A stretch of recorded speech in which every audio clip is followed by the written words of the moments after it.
तो मैं आपसे और आपके जरिए आपके हमारे वजीर आज़म हिंदुस्तान से पूछना चाहता हूं, आप मुल्क के सबसे बड़े मसाइल पे तवज्जो क्यों नहीं देते? बेरोजगारी को दूर क्यों नहीं करते? आप महंगाई को कम क्यों नहीं करते? आप सनतों का इजाफा क्यों नहीं करते? आज यहां इस मजमे में कई लोग होंगे जो उत्तर प्रदेश के किसी गांव के रहने वाले हैं, कोई बिहार से है, कोई इधर से है, उधर से है। मैं ये कहना चाहता हूं कि कोई भी अपनी रियासत, अपना गांव, अपना शहर नहीं छोड़ना चाहता। अगर उसको उसके गांव में रोजी रोटी मिल जाती तो वो यहां नहीं आता। अरे रोटी की तलाश में आया है, रोजी की तलाश में आया है, खुशहाली की तलाश में आया है। अगर उसको रोजी रोटी, पानी, नौकरी सब मिल जाती तो वो अपने गांव में अपने घर वालों के साथ, अपने खानदान के साथ खुश रहता। तो क्या किया इन्होंने क्या किया बताइए? कुछ नहीं किया। एक हिजाब में लड़की पढ़ना चाहती है, पढ़ने नहीं दिया। पहला नारा दिया सबका साथ, सबका विकास, सबका विश्वास। तो दूसरा नारा दिया बेटी पढ़ाओ, बेटी बचाओ। अरे बेटी, क्या बेटी सिर्फ तुम्हारी बेटी बेटी है? मुसलमान की बेटी क्या बेटी नहीं है?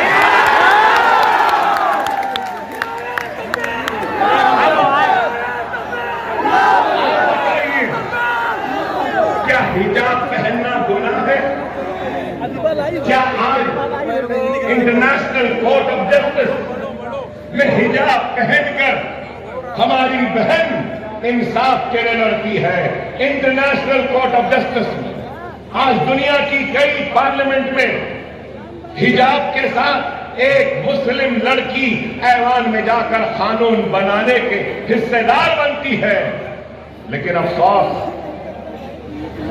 मिस्टर मोदी, आपकी बीजेपी की रियासतों में हिजाब बैन की बातें की जाती है। अरे आज हम जब ये सवालात करते हैं तो हमको भड़काऊ कहते हैं।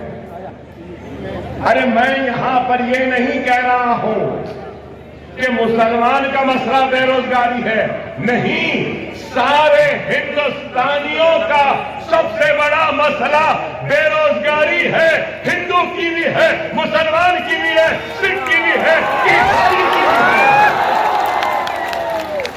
क्या बेरोजगारी की बात करना भड़काऊ है? क्या रोटी की बात करना भड़काऊ है? क्या अपनी हक की बात करना भड़काऊ है? अरे आप खुद बताइए, यहां जहां मैं खड़ा हूं, यहां पे खुरैश बरादरी के लोग हैं, परेशान है खुरैश बरादरी। खबरस्तान में दीवार डाल दी। एक जिस तरीके से इतना परेशान कर दिया, कारोबार में परेशानी। मगर आप देखो, आप देखिए यहां कोरला में और आपके इलाके में एक कुरैशी का मेरा भाई अपना कारोबार नहीं कर सकता, उसको सताया जाता। गाड़ियां जिस तरीके से लाना है आरटीए उसकी इजाजत, परमिशन नहीं देती। मरने के बाद दफन करने नहीं देते। मैं आज पूछना चाहता हूं, दुनिया में 5 मुमालिक हैं जो सबसे ज्यादा बीफ एक्सपोर्ट कर रहे हैं। दुनिया में हिंदुस्तान का नंबर 4था है। कितना? यहां का गरीब कारोबार नहीं कर सकता, लेकिन मिस्टर मोदी की गवर्नमेंट सालाना 25,000 करोड़ का बीफ एक्सपोर्ट कर रहे हैं। वाह वाह वाह वाह। अरे अब मैं बोलूं तो और बुरा दिखेगा, खराब दिखेगा। बीज बैन करने वाले ये हैं। और मैं एहतराम करता हूं हिंदू मजहब का, लेकिन मेरा मजहब नहीं सिखाता कि दूसरे मजहब को बुरा करो। नहीं, अगर हिंदू मजहब में गाय माता है तो मुझे एहतराम है उसका, लेकिन एक तरफ यहां कारोबार नहीं कर सकते और आप एक्सपोर्ट कर रहे हैं। क्या आप भूल गए? क्या आप भूल गए? आपको याद दिलाना चाहता हूं, इलेक्टोरल बॉन्ड्स जो चंदा लेते हैं सियासी जमात को चलाने के लिए, यही भारतीय जनता पार्टी, यही नरेंद्र मोदी, यही योगी, इन्होंने बीफ एक्सपोर्टर से भी इलेक्टोरल बॉन्ड्स का चंदा लिया।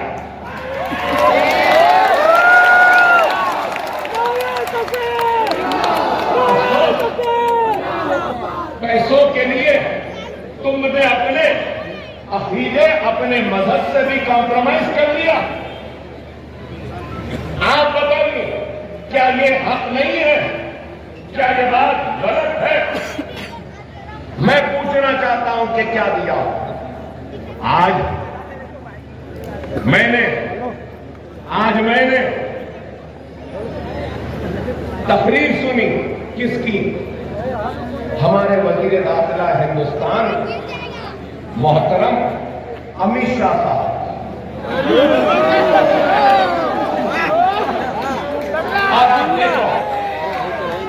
आप देखो, हमको बोलते हैं हम भड़का रहे हैं। अब तक कोई भड़काऊ बात आई? क्या भड़काऊ भाषण था अब तक?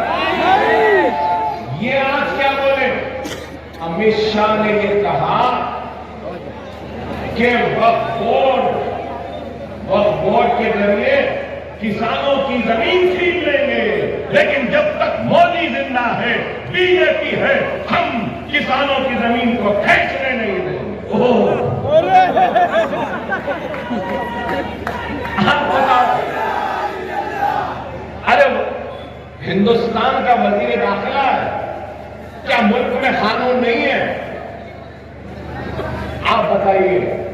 मैं आपके जरिए हिंदुस्तान के वजीर दाखिला अमित शाह साहब से सवाल करना चाहता हूं। अमित शाह साहब, आपका भी घर होगा, प्रॉपर्टी होगी आपकी, आपके नाम पे होगी, रजिस्ट्रेशन डिपार्टमेंट में रजिस्ट्रेशन हुआ होगा, रेवेन्यू रिकॉर्ड्स में उसका इंदराज होगा कि ये डोर नंबर, ये हाउस नंबर का ओनर अमित शाह है ना? अब क्या मैं जाके वो घर मेरा है बोल सकूंगा? क्या मैं अमित शाह का घर ले सकता हूं? नहीं। जो कि उनका खरीदा हुआ, उनकी मेहनत के पैसों से खरीदा हुआ घर है, उसके लिंक डॉक्यूमेंट्स हैं, सपोर्टिंग डॉक्यूमेंट्स हैं, रजिस्ट्रेशन डिपार्टमेंट ने रजिस्ट्री की है, उनके नाम पर पूरा रिकॉर्ड है, तो अकबर ओवैसी क्या उनका घर ले सकता है? तो आप बताओ, अगर किसान की जमीन है तो वक्फ बोर्ड क्यों लेगा? वक्फ बोर्ड की जमीन ऐसे ही वक्फ की नहीं हुई। मुंतखब देखते हैं, रिकॉर्ड देखते हैं, देने वाले की ओनरशिप टाइटल को देखते हैं, सर्वे कमिश्नर पूरी इंक्वायरी करता है, उसके बाद में गजीर बनती है। लेकिन इनको देखिए, वजीर दाखिला ये बयान दिए, आज से 3 महीने पहले मिस्टर मोदी ने बयान दिया था मंगलसूत्र चले जाएंगे, अगर 2 है तो 1 चले जाएगी। क्या किसका मंगलसूत्र? क्या मजाक है? आप बताओ, क्या मजाक है? मोदी, मिस्टर मोदी, तुमको शायद नहीं मालूम होगा और लाजिम है कि मालूम भी नहीं होगा, हिंदुस्तान की मेरी हिंदू बहन में इतनी ताकत है कि वो अपने मंगलसूत्र की खुद इबादत करती है।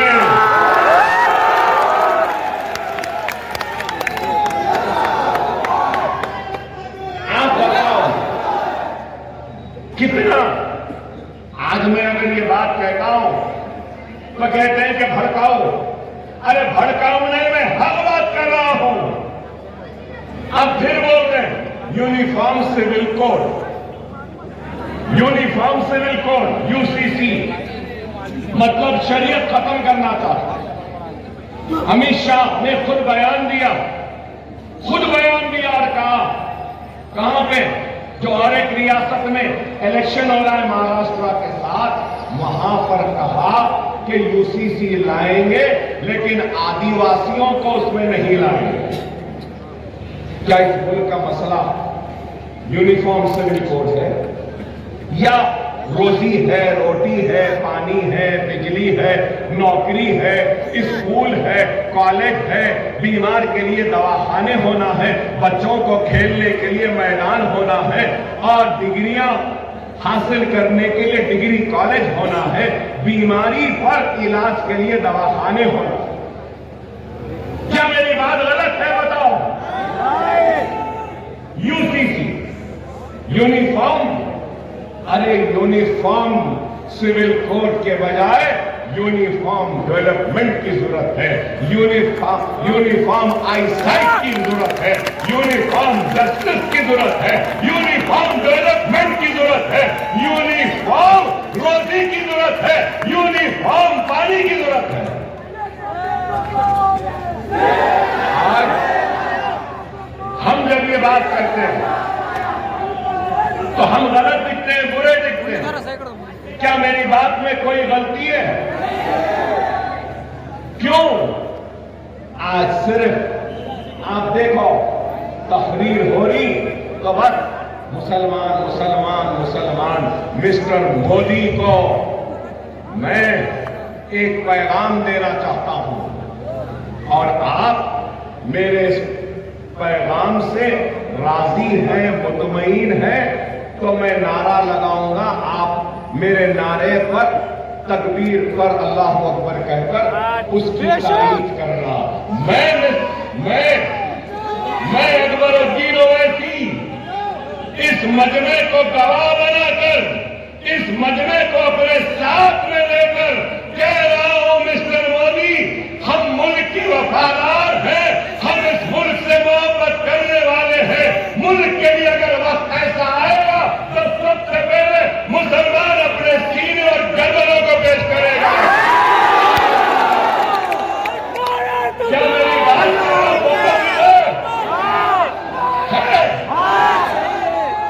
नारे तकबीर, नारे तकबीर। हमारी फिक्र छोड़ दो मिस्टर मोदी, रोजी की फिक्र करो, रोटी की फिक्र करो, इकोनॉमी की फिक्र करो, रुपये की फिक्र करो, डीजल और पेट्रोल की कीमत को नीचे लाने की फिक्र करो, सनत लाने की फिक्र करो, गरीबों के लिए स्कूल बनाने की फिक्र करो, बेघरों को घर देने की फिक्र करो, काम करो तो कॉलेजेस बनाने की फिक्र करो, काम करो दवाखाने बनाने की। तुम्हारी फिक्र क्या है? मुसलमान हिजाब उतार दे।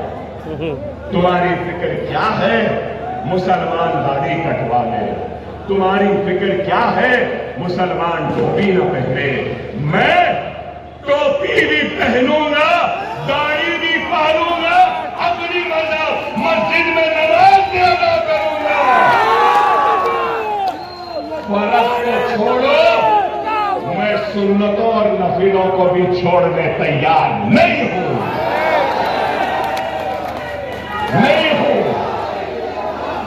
ये मुल्क किसी की जागीर नहीं है। ये मुल्क हिंदू का जितना है, मुसलमान का उतना है, सिख का उतना है, ईसाई का उतना है। ये मुल्क में सब बराबर के शहरी है। ऐ नरेंद्र मोदी, तू इस मुल्क का मालिक नहीं है और मैं इस मुल्क का किराएदार नहीं हूं। क्या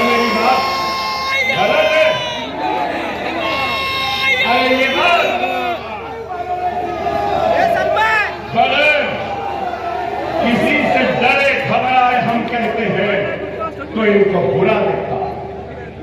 आप बताओ, आज से चंद दिन पहले देवेंद्र फडणवीस ने क्या बयान दिया? कहा कि जिहाद होती होगी। हद हो गई, बताओ आप, हद हो गई कि जमहूरियत का सबसे बड़ा जश्न है, शहरी का सबसे बड़ा हक है तो वोट देने का।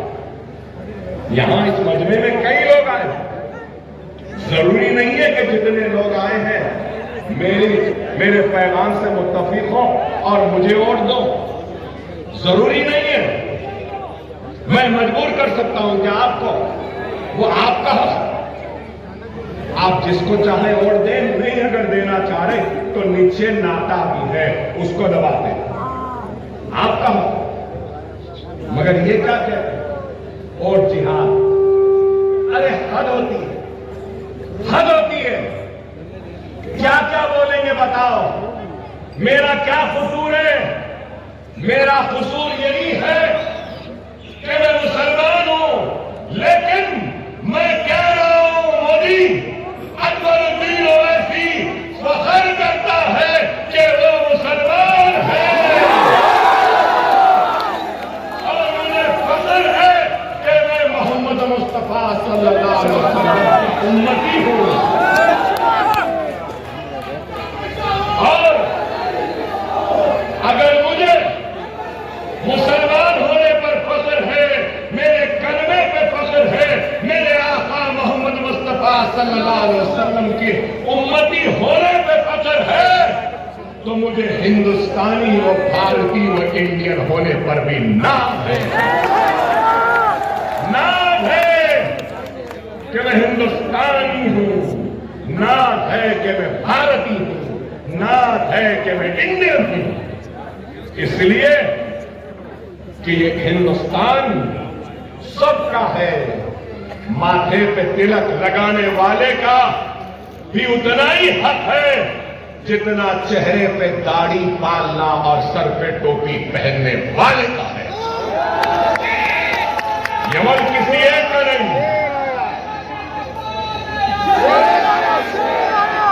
ये चाहते हैं कि मुसलमान डर जाए, लेकिन मैं कह रहा हूं हम डरेंगे नहीं, इस वजह से कि हम हिंदुस्तानी हैं।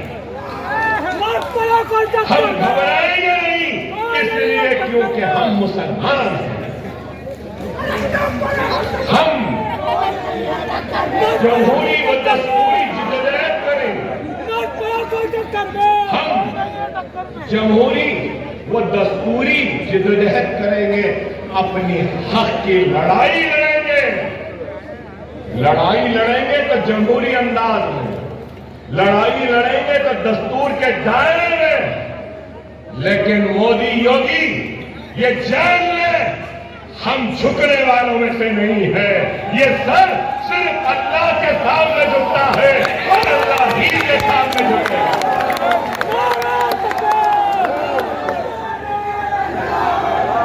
इनको तकलीफ है हमसे, तो इसलिए कि हम किसी से डरते नहीं, घबराते नहीं। मेरे आका मोहम्मद मुस्तफा सल्लल्लाहु अलैहि वसल्लम ने डरना नहीं सिखाया, तो मेरे आका ने मोहब्बत से दिलों को जीतना भी सिखाया। हम डरते नहीं का मतलब ये नहीं कि हमको दबाते रहेंगे।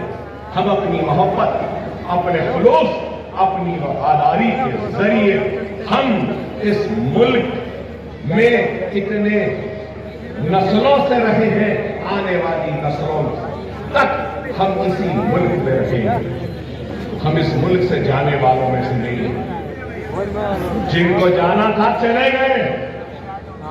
हम यहां हैं इसलिए कि ये मुल्क हमारा है और इसको हम हमारा मानते हैं, इसलिए हम यहां हैं।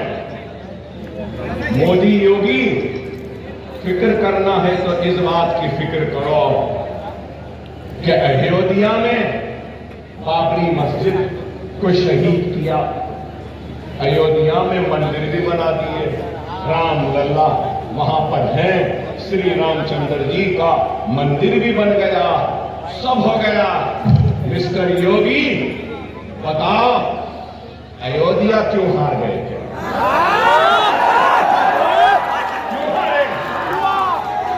क्यों हारे? शायद मेरी बात खराब दिखेगी, मगर मैं ये मानता हूं कि गंगा वाकई बहुत खराब है, पोल्यूशन है, उसको साफ करना है, गंदगी को निकालना है। लेकिन अगर ऊपर वाला भगवान अल्लाह गॉड अगर गंगा मैया को जबान देगी तो गंगा मैया भी कहेगी कि मेरी गंदगी को छोड़ो, पहले बीजेपी और ये आरएसएस की गंदी सोच को खत्म करो।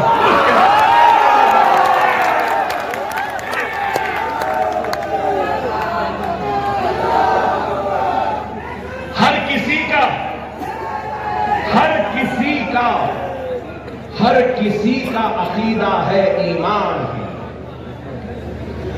मैं अल्लाह को मानता, कोई राम को मानता। योगी, तुम ये क्यों नहीं सोचते कि राम भी तुमसे नाराज हो चुके हैं, क्योंकि तुमने राम के नाम पर इस मुल्क को बांटने का काम किया है और अभी भी तुम बांट रहे हो। हम इस मुल्क को बांटने के लिए नहीं, हम ये चाहते हैं कि हिंदू, मुसलमान, सिख, ईसाई सब मिले और सब एक हो जाए तो हम दुनिया के सुपर पावर बन जाएंगे। अगर मेरे आज के जलसे का पैगाम है तो यही है कि मुसलमानों, मेरे हिंदू भाइयों, मेरे ईसाई भाइयों, मेरे सिख भाई, मेरे पारसी भाई, सब हिंदुस्तानियों से मेरी अपील है कि ये बीजेपी के बहकावे में ना आओ, इनकी बातों में ना जाओ, अपने आप को मजहब के नाम पे अलग न करो, एक हो जाओ तो वो दिन दूर नहीं, दुनिया पे हम राज करेंगे, हमारी ताकत होगी, हिंदुस्तान सबसे ताकत होगा। यही है हमारी बात, यही है हमारा पैगाम। एक तरफ ये है कौन? बीजेपी, शिंदे सेना, पवार, नेशनलिस्ट कांग्रेस। बीजेपी का सोच क्या है? आइडियोलॉजी होती है ना हर एक की। यहां पे पढ़े लिखे लोग हैं, जो कम्युनिस्ट होते हैं वो मार्क्सिज्म को मानते हैं, उनकी थियरी को जानते हैं। जो कैपिटलिस्ट होते हैं वो कैपिटलाइजेशन पर, सोशलिस्ट होते हैं, है ना, सोशलिस्ट, हिंदुत्व। बीजेपी की जो भी आइडियोलॉजी है आप जानते हैं, हिंदू नेशनलिस्ट सही है। बीजेपी सावरकर और दूसरे आरएसएस के सरबराह गोलवालकर, सावरकर और गोलवालकर को आइडियोलॉजी को मानने का। नेशनलिस्ट कांग्रेस मराठा और फिर सेक्युलर बोलती, सब बोलती है अपने आप। शिवसेना भी सावरकर और गोलवालकर की थियरी को मानती है। सही है ना मेरी बात? अब सवाल ये है कि कांग्रेस उद्धव ठाकरे सेना के साथ और फिर उसके साथ एनसीपी के साथ। तो मेरा सवाल ये है, मैं शरद पवार साहब से भी पूछना चाहता हूं, मैं राहुल गांधी से भी जानना चाहता हूं, क्या आप सावरकर को और गोलवालकर को मानते हैं या नहीं? उनको हीरो मानते हैं या नहीं? सवाल ये। मगर मैं बताना ये चाहता हूं, राहुल गांधी तो कई जलसों में कहते हैं कि सावरकर को हम नहीं मानते, आरएसएस की थियरी को हम नहीं मानते। फिर आज आप शिवसेना ठाकरे के साथ इत्तेहाद करेंगे तो मैं पूछना चाहता हूं, क्या आप उनको महात्मा गांधी का सबक पढ़ाने में कामयाब हो गए या वो सावरकर का सबक आपको पढ़ाने में कामयाब हो गए? बोलो ना। ये भड़काऊ नहीं है ना भाई, भड़काऊ नहीं है ना, ये सवाल है। सवाल का जवाब दीजिए। मेरी आइडियोलॉजी क्या है? मजलिस की आइडियोलॉजी ये है कि हम सबको साथ लेकर जाएंगे, और हमारी आइडियोलॉजी ये है कि हम हिंदुस्तान की सबसे बड़ी अक़लियत मुसलमानों की हक की लड़ाई लड़ेंगे।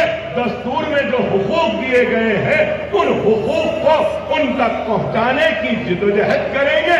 हम शरीयत की इबादत करेंगे, मसाजिदों की इबादत करेंगे, हिंदू मुसलमान को सबको साथ में लेकर इस मुल्क को आगे बढ़ाएंगे, दलितों का साथ लेंगे। और हमने ऐलान किया है कि मराठवाड़ा की पसमानदगी के लिए हम मराठवाड़ा रीजन के लिए 50,000 करोड़ का मुतालबा करेंगे। और हमारी आइडियोलॉजी ये है कि मराठों को रिजर्वेशन मिलना चाहिए, और मराठों के साथ हमको भी कुछ रिजर्वेशन मिलना चाहिए।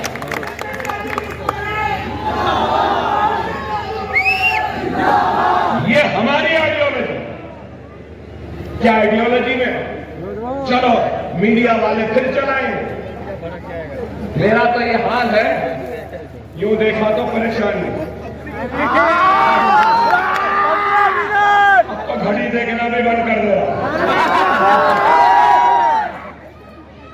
अरे भाई मैं पूछ रहा हूं आपसे, और मैं कह रहा हूं, क्या मुसलमान की बात कर रहा हूं तो कल बोलेंगे ये मुसलमान की बात कर।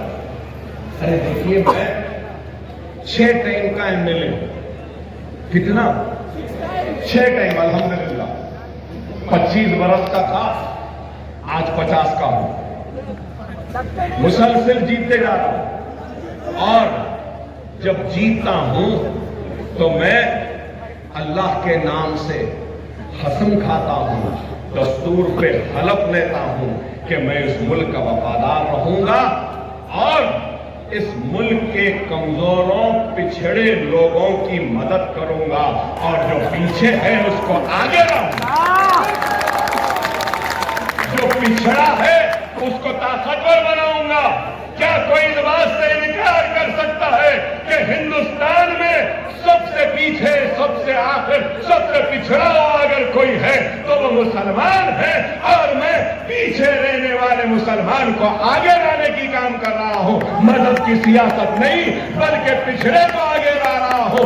कल मुसलमान अगर आगे आ जाएगा और अगर कोई ब्राह्मण पीछे रहेगा तो अकबरुद्दीन ओवैसी उस ब्राह्मण के लिए लड़ेगा और उसको आगे बढ़ाएगा, क्योंकि मैंने दस्तूर की खत्म कर।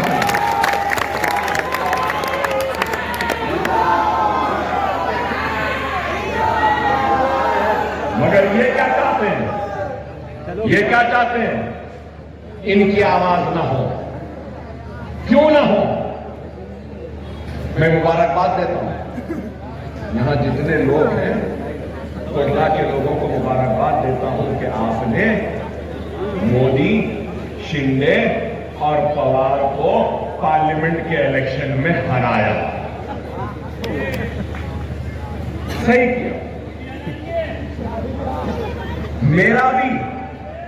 मेरा भी सारे महाराष्ट्र के सेकुलर हिंदू, मुस्लिम, सिख, ईसाई, दलित, मराठा समाज सबसे अपील है कि बीजेपी, शिंदे सेना, पवार नेशनलिस्ट कांग्रेस को शिकस्त देना, और जहां पर मजलिस है वहां पे मजलिस को और दे।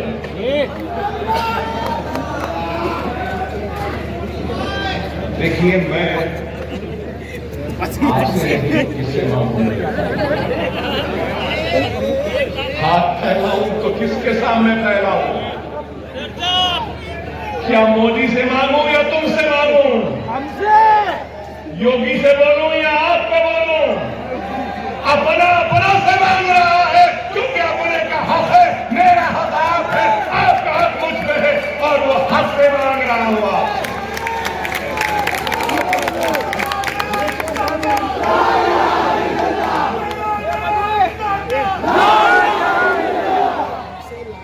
आज वक्त है हालात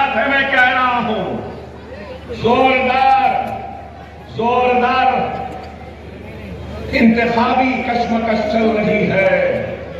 याद रखो, एक वक्त होता है बीज के बोने का, दूसरा वक्त होता है उस फसल को तैयार करने का, और तीसरा वक्त होता है जब फसल तैयार हो जाती है उसको काटने। हम 10 बरस पहले आए थे, बीज लगा के गए, अब वो बीज एक फलदार दरख्त बन गया है।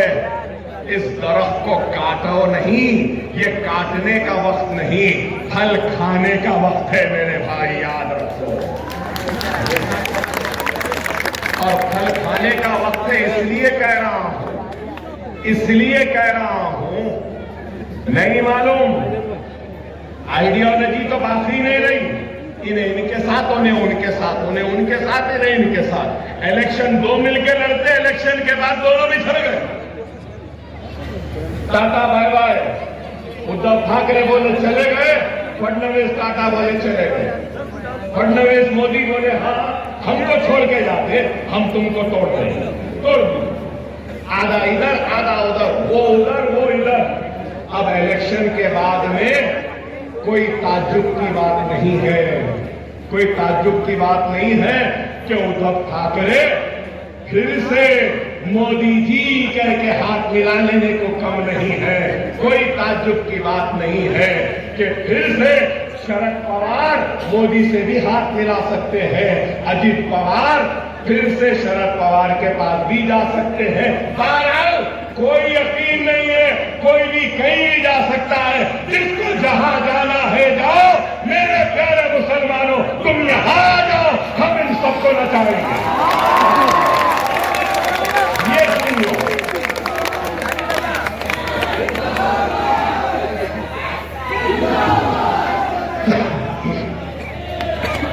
आज कांग्रेस है तो सब कहते हैं कांग्रेस सेक्युलर। अरे मेरे भाई, कांग्रेस की तारीख बयान करो कांग्रेस की।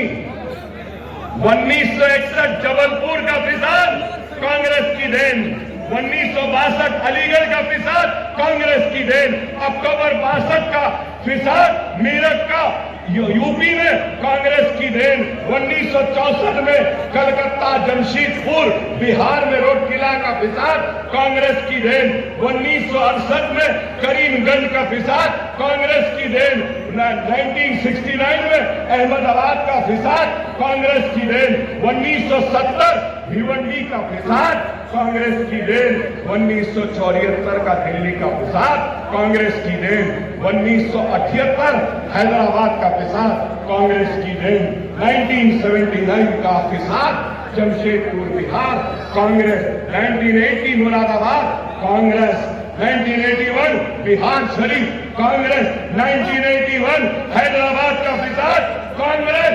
इस मुल्क को 50,000 फिसादात देने वाली कांग्रेस। मेरठ उत्तर प्रदेश 1982 बड़ौदा नीली का फिसाद, फिर बॉम्बे भिवंडी का फिसाद। अरे अगर आज कांग्रेस अगर सही काम करती, अच्छा काम करती और गुजरात को जलाने वालों को सही सजा देती तो आज हमको ये दिन देखना नहीं पड़ता। सही है? नाम नहीं ले रहा हूं लेकिन समझ रहे हैं ना? ये है। अरे मैं कह रहा हूं हमारा कोई नहीं है, अपना ही अपनों की फिक्र करता है, अपना ही अपनों पे तड़पता है, अपना ही अपनों के दुख दर्द पे आवाज उठाता है। क्या सीए एनआरसी पर असदुद्दीन ओवैसी ने आवाज नहीं उठाई? क्या वो बिल को फाड़ कर नहीं फेंका? क्या तलाक सरासर में असदुद्दीन ओवैसी तनहा पार्लियामेंट में खड़ा होकर लड़ा नहीं? क्या बिल्किस बानो के रेप करने वालों के खिलाफ क्या आवाज असदुद्दीन ओवैसी ने नहीं उठाई? क्या आज वक्फ बिल के लिए क्या आवाज उठाने वाला सदुद्दीन ओवैसी नहीं है? एक है ना, एक है ना? काफी है, भारी है या नहीं है, वहां फैसला करो। वो पार्लियामेंट पे भारी है या अकेला? यहां भी भारी है। आप साथ है ना? याद रख लो, अगर मेरी आवाज में गर्ज है, में ताकत है, जज्बा है, वरवला है, हिम्मत है, तो अल्लाह उसके रसूल की कसम, ये मेरी हिम्मत नहीं, आपकी इत्तेहाद की हिम्मत है, आपकी दुआओं की ताकत है, आपके साथ की है। अगर आप नहीं तो मैं नहीं, अगर आप नहीं तो मैं नहीं, और आप और हम नहीं तो कुछ नहीं। मैं तुम्हारे वक़ार की लड़ाई लड़ रहा हूं, मैं तुम्हारी हक की लड़ाई लड़ रहा हूं, मैं तुम्हारी इज्जत की लड़ाई लड़ रहा हूं, मैं तुम्हारे हुकूक की लड़ाई लड़ रहा हूं।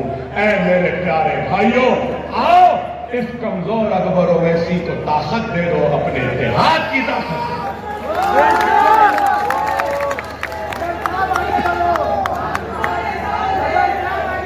मेरे भाई, मैं बीमार रहता हूं, मैं बीमार रहता हूं, एक गोली है, अंतड़ियां नहीं, मेरे गुर्दे खराब हैं, ये हाथ मेरा उल्टा नहीं, पूरा हाथ छन्नी है। लोगों ने कहा ये तो मर जाएगा।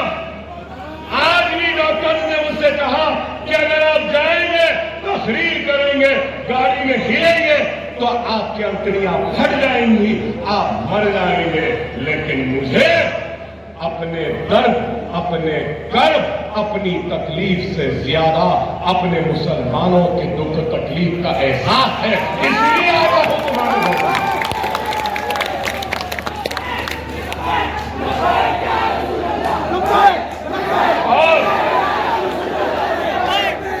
और मैं आया महाराष्ट्र में, मैं महाराष्ट्र में आया तो कानून के मुहाफिजों ने मुझे नोटिस दिया, ऐसा बड़ा, जिसको मैं लव लेटर समझता हूं।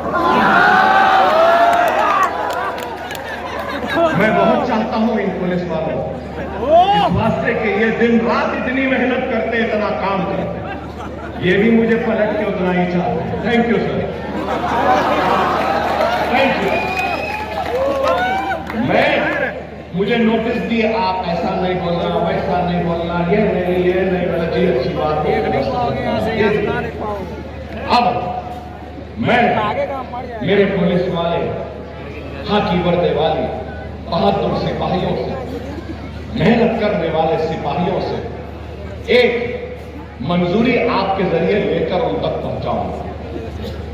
क्या है ये जलसा? ये जलसा आज मुतालबा करता है महाराष्ट्र की हुकूमत और महाराष्ट्र की पुलिस से कि रसूलुल्लाह सल्लल्लाहु अलैहि वसल्लम की शान में गुस्ताखी करने वाले को गिरफ्तार करो, पकड़ के लाओ।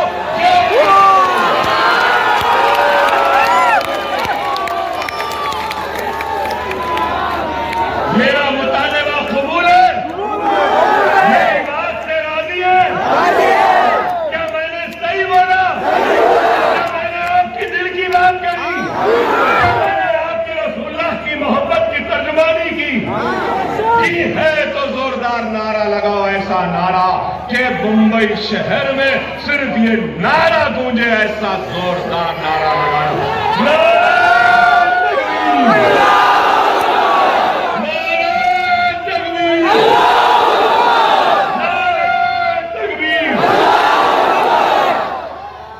मुझे यकीन है, मुझे यकीन है, मेरी बात नहीं तो नहीं, इनकी बात को ये जरूर सुने। याद रखो, वक्त है, हालात है, यहाँ है हमारी बहन अस्मा शेख, सारे नाम पढ़ लो, एक नाम अपना नजर आएगा मजलिस का। जरा इसका ख्याल। हाँ, लोग इधर जा रहे उधर जा रहे, मैं यकीन से कहता हूं कि ये मेरी ईमान वाली बहन, कलमा पढ़ने वाली बहन कहीं नहीं जाएगी, हरे झंडे के साथ ही रहेगी, मन्नत के साथ रहेगी, आपकी लड़ाई रहेगी, आपको इसके साथ की जरूरत है और इसको आपके साथ की जरूरत है और आप दोनों के साथ की जरूरत अकबर ओवैसी को है। अकबर ओवैसी, आप और ये मिलकर एक नई तारीख रचेंगे और इंशाअल्लाह ताला